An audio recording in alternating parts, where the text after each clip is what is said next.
fluga, vakandi hávetur.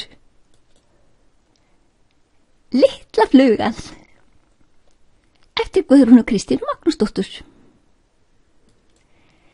Lítil syfjuð fluga, vakandi hánótt, enn snjór og frost úti. Ég hef greinilega vaknað á snemma, hugsar hún uppátt og geispar. Það niðamyrkur úti.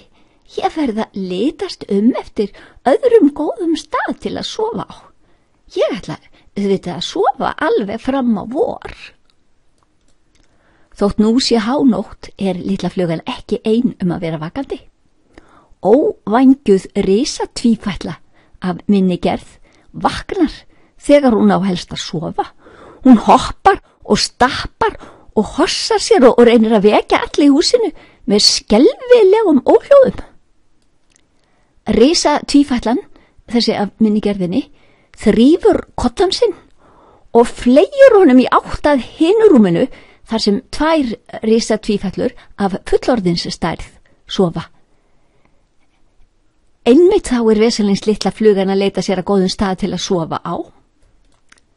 Þegar koddinn kemur fljúandi, það munar minnstu að hún fari í klessu, hún á vængjum fjör að launa.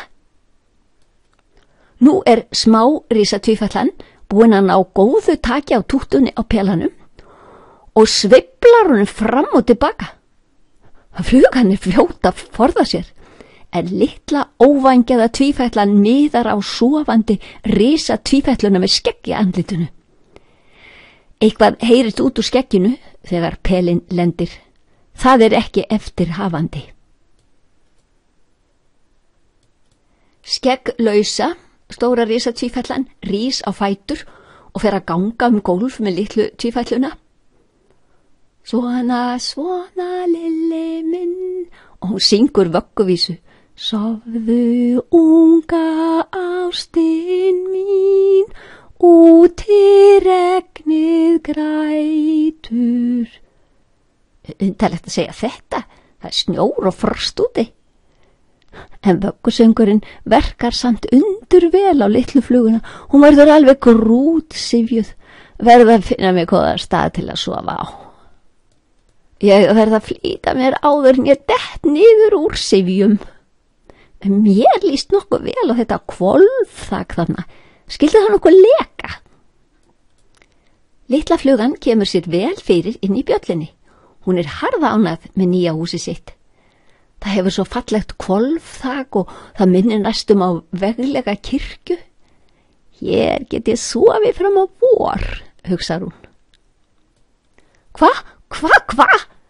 Hvaða jarðskjálfti nú þetta? Hvað verslags gauragangur þetta eiginlega? Skyldi vorið vera komið? Óvængjuðu risatvífætlurnar rjúka á fætur með óskapalátum, teygja sig og geispa ógurlega, smeygja sér í tuskur og dusta sængur. Da, segir Lilli. Litla flugan gæjistu varlega út úr nýja húsinu sínum. Hva? Allir að vakna? Enn koldimt úti, hávetur. Hún verður forvitin. Skyldu þau einhvers staðar finna útsprungin blóm? Best að elta þau. Aha, úti regni grætur. Nú skil ég. Hér sjóðandi hitabeltis rigning. En ekki eitt einasta blóm að sjá. Hann skrítið. Flugan sveimar inn í annað herbergi og sér enn eina óvængjaða risatvífætlu af millistærð, sem bröltir í sænginu og umlar syfjulega. Af hverju þarf maður að fara í skólan, mamma? Þú verður að fara í skólan, vina, segir óvængjaða mamma, til þess að geta valið lífsstarf sem þú hefur áhuga á. Þá getur þú fundið þér skemmtileg verkefni, haft nóg að borða þegar þú verður stór. Nóg að borða í skólanum? Aha, skildu vera útsprungin hunangsblómi í svona matarskólum? Æ, hugsa litla flugamannsvikin þegar hún gæjist út gluggann.